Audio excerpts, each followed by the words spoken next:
8 दोषों को सुधार लो, नाम से प्रीति हो जाएगी। कौन से 8 दोष हैं?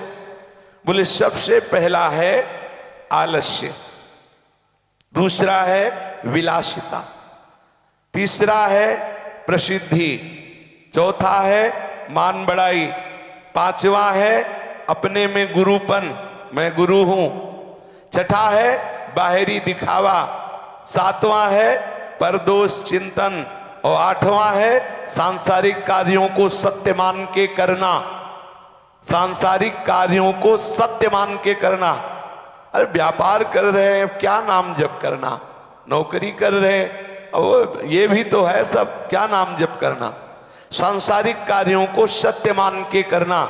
अगर सत्य उनमें मान्यता है तो नाम छूट जाएगा, और अगर उनके प्रति ये भावना है कि केवल हमें इस कार्य को पूर्ण करना है शास्त्र संयम के अनुसार, सेवा के भावना से, और निरंतर सत्य तो नाम है इसलिए उसका रटन करना है, सत्य भाव नाम में। और वास्तविक बात है इस स्वाप्निक जगत में सत्य केवल प्रभु है। ये तो बाहरी माया का ये एक ऐसा आश्चर्यमय नाटक है जिसे हम समझ नहीं पा रहे। पहला है आलस्य, ये हमारे अंदर आलस्य बैठ गया है, कल कर लेंगे नियम पूरा। ये बहुत साधकों में बहुत होता है। अभी कै बजे? 4, आधा घंटा और सो लेते हैं। आधा घंटा लेटे पता चला 6:30 बज गए। कोई बात नहीं है, अब जीवन भर भजन ही तो करना है। अंदर मन क्या कर, अब भजन ही तो करना है। अब फिर आलस्य, अब आप सोचो कितना आलस्य है कि सत्संग में नींद आ रही। अरे कौन सा शब्द तुम्हारे जीवन का परिवर्तन कर दे, तुम्हें सत्संग में नींद आ रही। 1 घंटा पहले से कुछ ऐसे उपासक है जो यहां बैठे रहते केवल इस बात के लिए कि सत्संग के शब्द कब कान में पड़ेंगे। हम प्रणाम करते हैं उनकी भावना को। आज देखकर यही साधु को से ऊपर कह रहे थे कि देखो भाई, इनके अंदर देखो, ये 1 घंटा से बाहर बैठे 2500 लोग, इसलिए केवल बैठे हुए हैं कि सत्संग होगा और हम उसे सुनेंगे। आप देखो श्री जी ये देख रहे हैं कि आप कहां अपने चित्त को लगाए हुए। आप सत्संग के लिए बैठे, प्रभु की चर्चा सुनने के लिए बैठे, तो प्रभु जान रहे हैं कि हमसे कितना प्यार कर रहे हैं। हमारी बात सुनने के लिए घंटों पहले से धूप में बैठे हुए हैं, कष्ट सह रहे हैं। हम सत्संग हो रहा और हमें नींद आ रही, लार बह रही, दीवाल का सहारा ले, और फिर कोई देख न ले इसलिए खोपड़ी लाते बहुत बढ़िया समझ रहे हैं। फिर ऐसे बैठे हम। वो तो जब वीडियो बनता है ना तो कभी कभी वो सत्संग के श्रवण के लालच से उससे जब सुन तो उसमें दिखाई देता है कोई कोई महापुरुष होते हैं जो ऐसे धीरे धीरे हो ऐसे फिर ऐसे ऐसे करते हैं। प्रसंग क्या चल रहा कुछ मतलब नहीं। किसी से पूछा कि आज तो बहुत सुंदर सत्संग हुआ ठाकुर जी की कृपा से, अगर साधक उतार ले जीवन में तो बड़ा लाभ हो, आपने कुछ पकड़ा आज के सत्संग में? बोले ध्यान नहीं दिया। ध्यान नहीं दिया।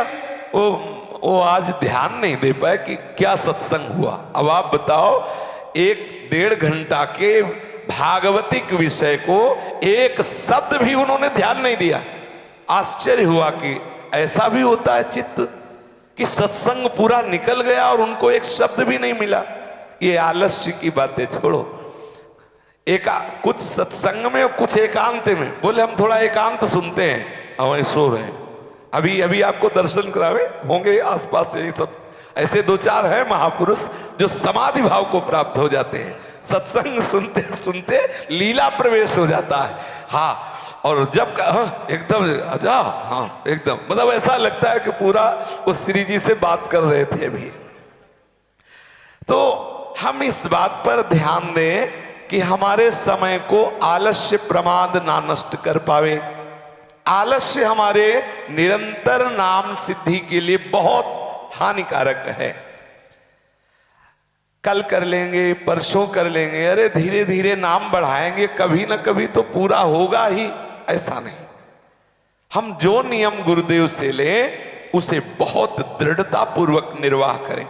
ऐसे भी साधक हैं कि पूरी रात भजन करते हैं, हृदय गदगद हो जाता है बात सुनकर, पूरी रात भजन करते हैं, दिन में 3 घंटे 4 घंटे विश्राम कर लिए, रात भर भजन कर। गृहस्थ साधक हैं, वर्षों से कर रहे हैं, 8 बजे शाम से बैठ जाते हैं और सुबह सत्संग शौच स्नान करके आते हैं सीधे भजन से उठ के। ऐसे साधक हैं, ऐसे गृहस्थ है, पति पत्नी दोनों रात भर भजन करते हैं, वर्षों से नियम ब्रह्मचर्य धारण किए, गृहस्थ है और किसी को जानने नहीं देते कि हम ऐसा भजन करते हैं। और जब उनसे चर्चा हुई तो उन्होंने प्रार्थना की, कभी कृपा करके ये बात किसी से न कहना, कभी कह मत देना। कैसी दैन्यता, कैसा भजन के प्रति महत्व, कैसा छुपाव भजन का। हमें आलस्य अच्छा लगता है, सोना अच्छा लगता है, कैसे निरंतर नाम में प्रीति होगी। सोचिए, हमारी मृत्यु कब हो जाए क्या भरोसा, कौन सी घड़ी हमारे हृदय में कौन से रोग को उत्पन्न कर दे, शरीर में हृदय में कौन वासना जागृत कर दे, कौन सी घटना। अरे डरो, बहुत अमूल्य जीवन है, डरो इस बात से कि हम इस जीवन को खो न दें। श्रद्धावान पुरुष आलस्य के कारण उद्देश्य सिद्धि में बाधा सह नहीं पाता। जो श्रद्धावान पुरुष है, जिसके हृदय में ये श्रद्धा हो चुकी कि मैं निरंतर नाम जप करूं, उसे आलस्य बर्दाश्त नहीं होता, वो विकल होने लगता है। कैसे दूर हो, क्या करूं जो मुझे आलस्य न सताए। बस यही उसके आलस्य को दूर कर देता है। आलस्य दूर करने की औषधि क्या करूं कि ये आलस्य दूर हो जाए। ये हृदय में विकलता हुई कि आलस्य हटने लगेगा, इसके लिए कोई दवा नहीं कि ये टेबलेट खा लो। तुम्हारे अंदर विकलता हो, तुम्हारे अंदर ऐसी विकलता हो कि अब हमारे हृदय को ये बर्दाश्त नहीं हो रहा कि नाम। अब कभी कभी ऐसा भी जप होता है कि माला पकड़े हैं, घंटों हो गया, वो पूरे नहीं हो रहा, मुंह खुला हुआ है। हाँ, ऐसे भी है। कभी कभी ऐसा होता कि छूट गया माला, फिर ऐसे ध्यान है छूट जा। बड़ी आलस्य की बड़ी बड़ी विचित्र वृत्तियां उदय होती हैं जब भजन मार्ग में बढ़ता है साधक। तत्परता की कमी के कारण, श्रद्धा की कमी के कारण, महत्व बुद्धि की कमी के कारण, भगवान नाम में प्रीति ना होने के कारण ये नींद हमें सताती है, ये आलस्य हमें परास्त कर देता है। आलस्य सदा यही भावना उत्पन्न कराता रहे, क्या पीछे कर लेंगे और बहुत तो समय है, थोड़ा सोने दो, चलो जाओ। सोने में प्रीति होना ये बहुत हानिकारक है। निरंतर नाम जपने के लिए हमें आलस्य से लड़ना होगा, और आलस्य से लड़ने के लिए थोड़ा भोजन कम करना होगा। दबा दबा के पूरा गले तक नहीं, थोड़ा थोड़ा संयम से रहिए। एक नियम बना लीजिए, आपको अगर 4 माधुकरी से काम चल जाता है रोटी से, तो 5वीं मत पाइए। और पदार्थ अगर है तो उन 4 में कम कर दीजिए, 3 कर लीजिए। और पदार्थ बहुत सावधानी, कितना खाओगे, बहुत परेशानी है। कभी कभी जीव होता है, रोज पाओ, रोज उसके निकालने की समस्या। बोले कब्ज से परेशान है, बड़ी सब मतलब पूछो मत। और इसे सुख मानते हैं, इसे सुख मान। अब खूब बढ़िया रायता और ये सब पाए हुए एसिडिटी गले तक जल रहा है, उसे सुख मान रहे। अरे थोड़ा कम पाओ और संयम से रहो। भोजन का थोड़ा सा मित आहार, थोड़ा नियम संयम की एक दिनचर्या बना लो कि हमें इतना इतना ऐसे, तो आलस्य पर आप काबू कर सकते हैं। आलस्य, प्रमाद, जम्हाई, तंद्रा, ये हमारे भजन में बहुत बाधक है। अतएव इसको शत्रु मानकर इससे लड़ो, परास्त मत हो, लड़ो इससे। भजन के समय नींद आ रही, खड़े हो जाओ, टहलने लगो, पानी से फिर मुंह धो लो, फिर ऐसा लड़ो। एक युद्ध है ये आलस्य तुम्हें परास्त न कर पावे, वो हर उपाय करो। दूसरा है विलासिता। विलासिता का अर्थ होता है शौकीनी। ये जो शौकीनी स्वभाव के लोग होते हैं, विलासिता स्वभाव के होते हैं, वो ज्यादातर अपनी पसंद की सामग्रियों में ही अपने मन को लगाते हैं। ऐसा भोजन बन जाए, ऐसा कमरा होना चाहिए, वास्तु विज्ञान से इस तरह से ऐसा पलंग होना चाहिए, ऐसा सोफा होना, इसी में एक एक दीवाल की रंगाई पुताई और पूरा मकान देखे। अरे भाई सावधान, ये मकान नहीं टिकेगा तो उस मकान का क्या महत्व है? ज्यादा नहीं, श्री जी जहां विराजमान हैं वहां स्वच्छ साफ ऐसे, और ज्यादा समय भजन में लगाओ, इसी में मत लगाओ। पूरे दीवालों के देखने में ही अपना समय नष्ट मत करो। केवल वस्त्र, केवल खान पान, केवल श्रृंगार, केवल नाना प्रकार की भोग विलासिता में यदि आप अपने चित्त को लगाएंगे तो भजन नहीं हो पाएगा। जो हमें चीजें पसंद है वो अधिक से अधिक हमारे पास रहें, ये लक्षण है विलासिता वाली बुद्धि का। जो जो हमें प्रिय है, खान पान, देखना, सुनना, पहनना, ओढ़ना आदि, वो सब सामग्री अधिक मात्रा में हमारे पास रहे। हम जा रहे थे, खूब सजा श्रृंगारित होना चाहिए, हमारा शरीर बिल्कुल फिट श्रृंगारित होना चाहिए। हाँ, एकदम क्रीच, एकदम ये सब ऐसे। दूर से निकले तो लगे कोई गया है, यहां सब परफ्यूम लगा के ऐसे पूरा, और माला बढ़िया, वो भी मतलब अच्छी क्वालिटी का, और उसमें मोती भी ऐसे हो कि एक बार कोई देखे कि हाँ मोती, ये बहुत संभल करके, सावधान। ये बुद्धि विलासिता में, शौकीनी में फंसा देगी। अच्छा, अब जो विरक्त भाव में चले तो बोले सबसे अलग पहनावा, सबसे अलग, मतलब दूर से लगे कि ये कुछ है अलग, ऐसा सबसे अलग। वो नए नए तरह के फैशन, नए नए तरह, मतलब अलग डिजाइन, अलग, वो सब बड़ा विचित्र भगवान का लीला विलास है। संभल के, वो सारा का सारा दिमाग सलाह बैठ के होती है कि आज कौन सी पोशाक, कैसे क्या, कैसे किधर को क्या होना चाहिए, वो सब पूरा सेटिंग फिटिंग इतने में ले।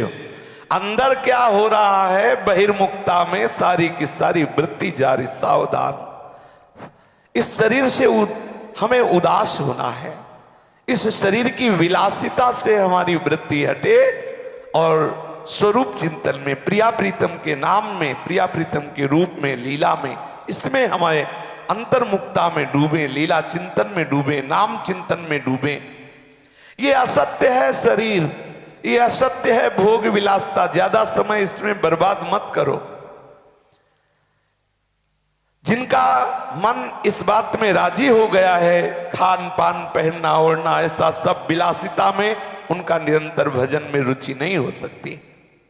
देखो, ये महापुरुषों के वचन है। शौकीन उपासक को धन का गुलाम बना देता है। चाहिए इतना तो चाहिए ही, और इतना चाहिए तो बाबूजी के आगे हाथ जोड़ना पड़ेगा। चाहे जितनी आप अंदर से ऐठ रखते हो, यदि भोग विलासता में चित्तवृत्ति जाएगी तो फिर भोगी विलासी पुरुषों का आश्रय लेना होगा, क्योंकि अनावश्यक भोगों को ठाकुर जी नहीं देते। आवश्यक संपूर्ण सृष्टि की भोग सामग्री को भगवान की तरफ से व्यवस्था होती है। ध्यान देना, जैसे हमें अत्यंत आवश्यक है ऑक्सीजन, वायु, सबको फ्री है। अत्यंत आवश्यक है जल, देखो जल की व्यवस्था है। आकाश, अवकाश आकाश से ही मिलता है। जो हमें अत्यंत आवश्यक है वो भगवान के विधान से है। अगर हमें अन्न आवश्यक है तो आप धैर्य धारण करो, प्रभु की तरफ से मिलेगा। अजगर करे न चाकरी, पंछी करे न काम, दास मलूका कह गए सबके दातारा। मलूक दास जी को किसी संत ने बताया कि भगवान देते, तो उनका बिना किए देते। ऐसे लोग तर्क करते हैं, तो राधा राधा जपो सब अपने आप हो जाएगा, कैसा बहका रहे हैं, ऐसा लोग कहते हैं। अरे राधा राधा जपो तो इतनी सामर्थ्य आ जाएगी कि नई सृष्टि रचना करोगे। विश्वामित्र जी मंत्र के ही प्रभाव से नवीन स्वर्ग की सृष्टि कर रहे थे, वो तो विघ्न पड़ गया।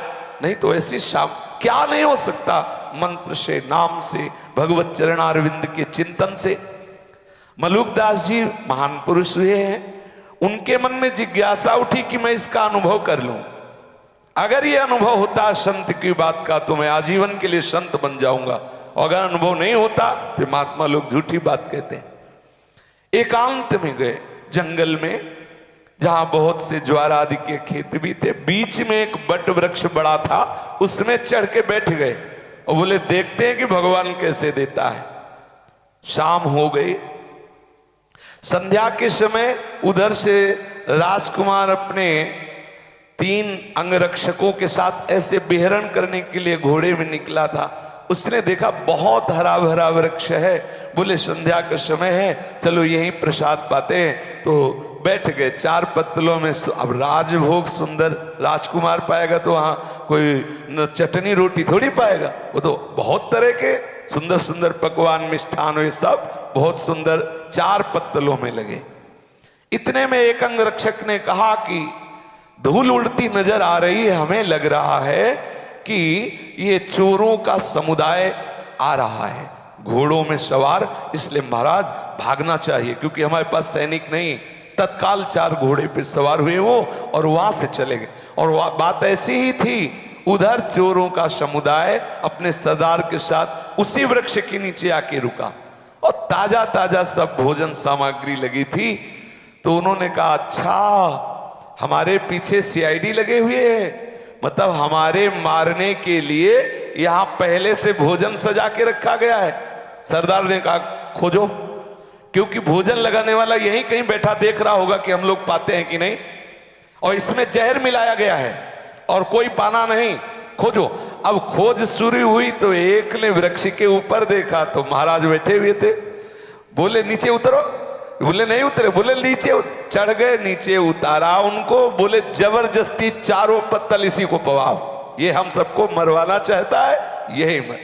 वो कह रहे नहीं, तो बोले जबरदस्ती मुंह खोलो, अपने हाथ से कचौड़ी सब्जी गुलाब जामुन सब ठूस ठूस के पवा रहे। 4 पत्तल जबरदस्ती मलुकदास जी को पाए, वो हंस रहे, पवा के बोले अब मर ले दो, चलो सब चले गए।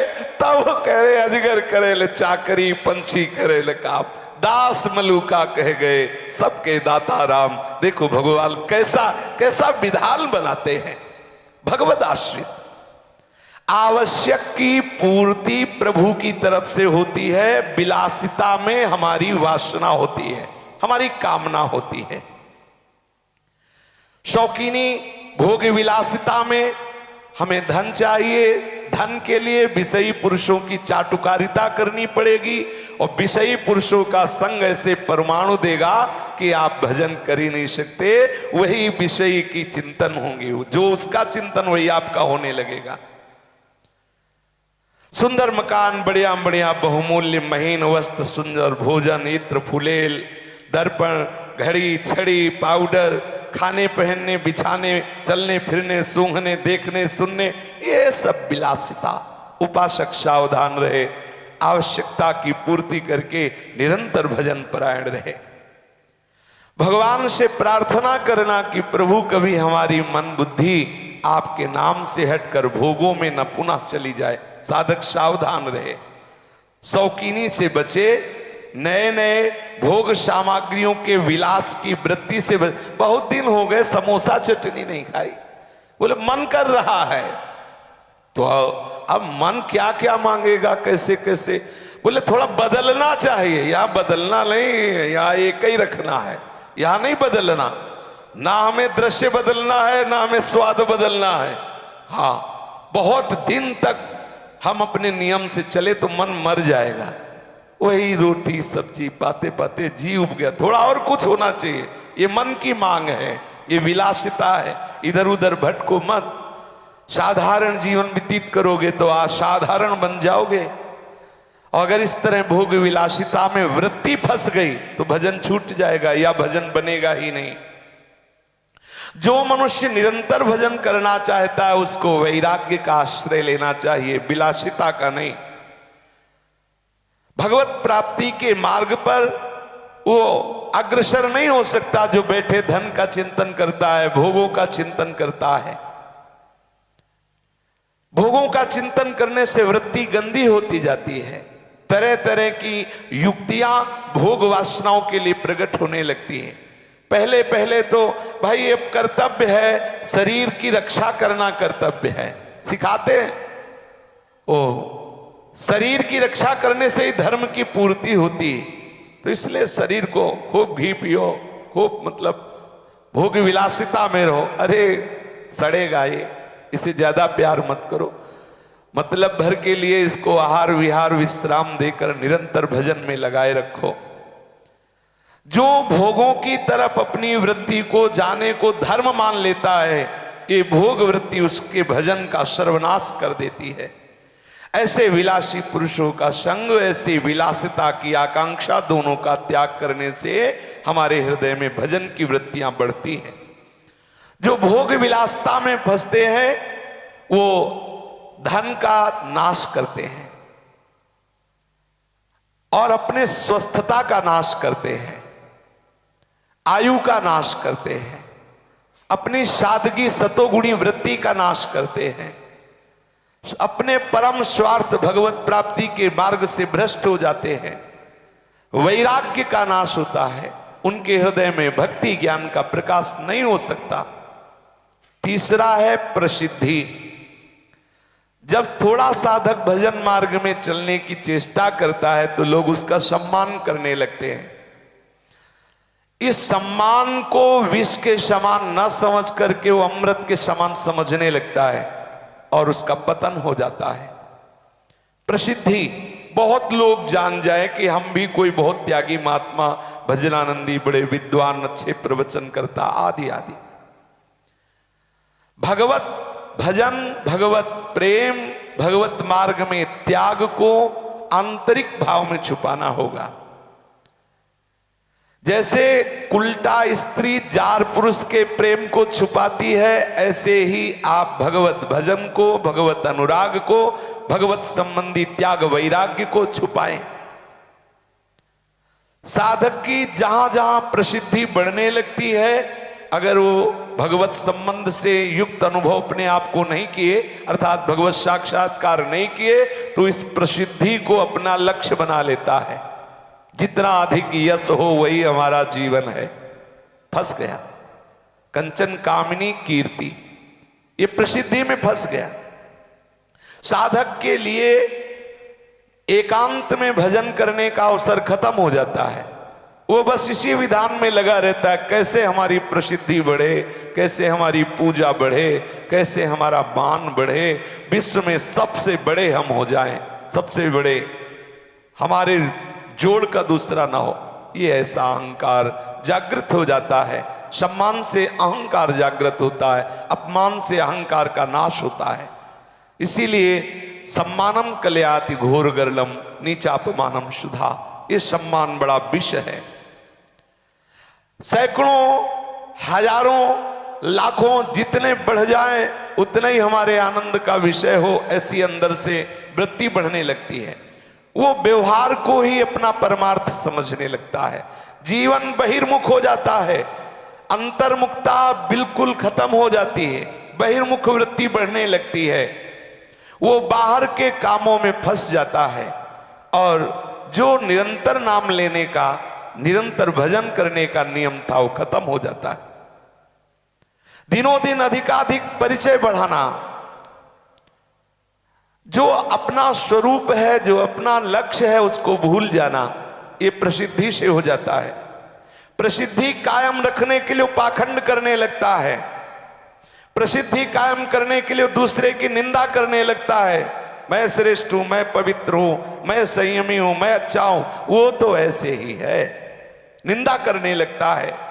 रात दिन नए नए ढोंग रचता है संसार में हमारा यश हो जाए। वो धनी पुरुषों की चाटुकारिता करता है, झूठा दिखावा, पाखंड, जिससे लोग प्रभावित हो जाएं और उसको धन दें। अंदर अंदर जलता रहता है, लेकिन सच्चे सुख की तरफ से विमुख होकर वो बाहरी संसार की भोग सामग्री बटोरने के लिए नाटक करने लगता है। वो त्याग भी करता है तो प्रशंसा के लिए, प्रसिद्धि के लिए। अरे महाराज पैसा नहीं छूते, महाराज जैसा, या जो भी जैसा, हम तो प्रवचन का पैसा लेते ही नहीं, हम तो ऐसे ही फ्री। उसमें भी अंदर वासना हो सकती प्रसिद्धि की, मेरा यश हो, ये तो निस्वार्थ सुनाते हैं। ये अंदर का विषय, अंदर देखना है। बड़े बड़े मान सम्मान को अभी त्याग करते हैं मान प्राप्ति के लिए, ये बड़ा सूक्ष्म विषय है।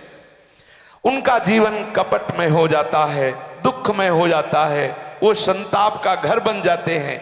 ऐसी अवस्था में भजन भजन का नाम नहीं रह जाता, नाम भी नहीं रह जाता, भजन केवल नाटक चलने लगता है। अतएव साधक को देखना चाहिए, यदि सम्मान प्रिय लग रहा है तो जल्दी से जल्दी अपना सुधार कर लो। सम्मान को विष के समान समझकर भागो, सम्मान से बचो, प्रसिद्धि से बचो। एक बात याद रखनी चाहिए कि जो भजन में तन्मय होकर भगवत तत्व को प्राप्त कर चुके हैं, उनकी प्रसिद्धि लोगों को पावन करती है। बिस्तरह सब जग विमल कीरति, साधु संगति ना टरे। क्योंकि उन्होंने उस वस्तु को प्राप्त कर लिया जिसके प्राप्त करने के बाद फिर ये दंभ पाखंड नाटक ये उनका स्पर्श नहीं कर सकता। जितनी प्रसिद्धि बाधक है वो जब तक भगवत प्राप्ति नहीं हुई तब तक उनका भजन इस कोटि का हुआ है कि उन्हें ना तो कोई डर रह गया है, ना कोई आकांक्षा रह गई है। जितना भजन है उससे अधिक यदि प्रसिद्धि है और आप उसका भोग कर रहे हैं तो आप गिर जाएंगे। लेकिन जिन्होंने वस्तु तत्व का बोध कर लिया है उनके गिरने की कोई भी किसी भी तरह की वृत्ति नहीं रहती। जहां कोई भजन के बिना ही पुण्य बल से अपनी प्रसिद्धि फैला देता है वो भ्रष्ट हो जाता है। भजन करके भगवत प्राप्ति करना, भगवान खुद वैसी सेवा दे देते, करो। अब हमारे इस जन समुदाय रूप, हमारे इस भगवत स्वरूप समाज की सेवा करो, समाज के सेवक बनो। जो अनुभव हुआ है उस समाज को दो, प्रभु सेवा दे देते हैं। चौथा है मान बढ़ाई। ये बड़ी मीठी छुरी है, साधक किसी अपने हाथ से इस मीठी छुरी से गला काट लेता है। बहुत ही मनोहर लगता है मान बढ़ाई। साधक के साधना जीवन को नष्ट करके पूर्ण रूप से विषयी बना देता है मान बढ़ाई। संसार के बड़े बड़े पुरुषों के बहुत बड़े बड़े कार्य मान बढ़ाई पर बिकते हुए देखे गए हैं।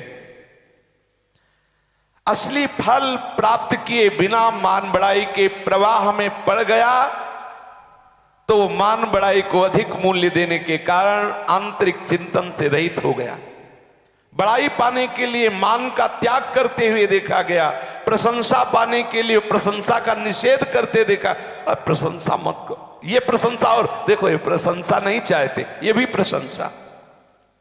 बड़े बड़े मान पत्र आदि का त्याग करते हुए मान प्राप्ति के लिए सबसे नीचे झुक के रहना, झुक के बैठना, ऐसा दिखावा भी हो सकता है। अंदर से यदि मान बढ़ाई मीठी लग रही है तो आपका ऊपरी जीवन नाटक होने लगेगा।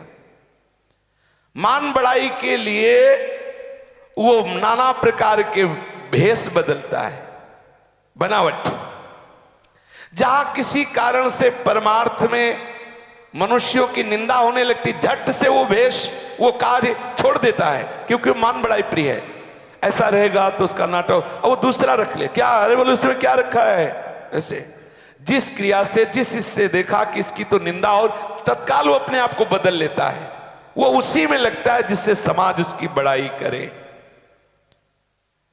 प्रभु से नहीं, संसार से मान बढ़ाई चाहता है। मान बढ़ाई की इच्छा का साधक सर्वथा त्याग कर दे। सावधान रहे, ये वासना बहुत ही छिपी रहती है, इसका अस्तित्व का पता नहीं लगता। मालूम होता है हम बड़ाई के लिए काम नहीं कर रहे, परंतु इसका पता तब चलेगा जब आपकी निंदा होने लगेगी और आप फिर उसी को करो। जिस मार्ग में लगे हो, जो कर रहे हो भगवत मार्ग के कार्य, आपकी भरपूर निंदा शुरू हुई लेकिन आप डिगो नहीं, आनंद पूर्वक उसी मार्ग में चलते रहो। तो है कि आप मन बढ़ाई की आकांक्षा ही नहीं कर रहे थे, इसलिए निंदा आपको गिरानी होगी। निंदा होती है, निंदा, क्योंकि निंदा ना हो तो ऊपर भूमिका में पहुंचेगा ही नहीं साधक। ये निंदा रूपी कृपा ही साधक को ऊपर की भूमिका पे आरूढ़ करती है। यदि बड़ाई सुनने पर मन में संतोष लगने लगा कि चलो अच्छा हुआ, कितने लोग हमको पसंद करते हैं, बस लोग पसंद करते, ठाकुर पसंद नहीं करता। आप बिल्कुल सावधान रहिए। ये अज्ञानी जी साष्टांग दंडवत करके भगवान और सरकार कहेंगे तो सरक जाओगे। बहुत सावधान। भगवान भी बड़े विनोदी है, भेज दिए अरे आप तो हमारे भगवान अवतार हैं सीधे। अब वो फुलरा चढ़ गया कि हम अवतार हैं, फिर माया को भेजते कि इस अवतार का नशा उतारो। तब फिर अब करे तो क्या करे, बाहर तो अवतार बन चुका है, अब पीछे उसकी माया धुलाई कर रही है, तब वो अंदर से जलता रहता है, बाहर से नाटक करता रहता है। बहुत से साधक तो भोगों का त्याग मान बढ़ाई के लिए करते हैं। हम वस्त्र नहीं पहनते, हम अन्न नहीं खाते, हाँ, लेकिन कूटू के पकौड़ी और कचौड़ी पा लेते, हाँ, अन्न नहीं पाते। इतना महंगा कूटू, अरे भाई 250 ग्राम आटे से पेट भर जाता है, जो 2, 4, 5 रुपए का होता होगा, तो 100-150 रुपए की कूटू और सिंघाड़े के आटे का काहे प्रयोग करो। बहुत से मनुष्य तो भोगों का त्याग करते हैं मान बढ़ाई पाने के लिए, लेकिन जो भगवद आश्रित होता है, जो प्रभु जिसकी बड़ाई करते हैं, प्रभु जिसको आदर देते, वास्तविक वही सम्मान योग है। इसलिए हम स्वयं मान बढ़ाई की आकांक्षा ना करें।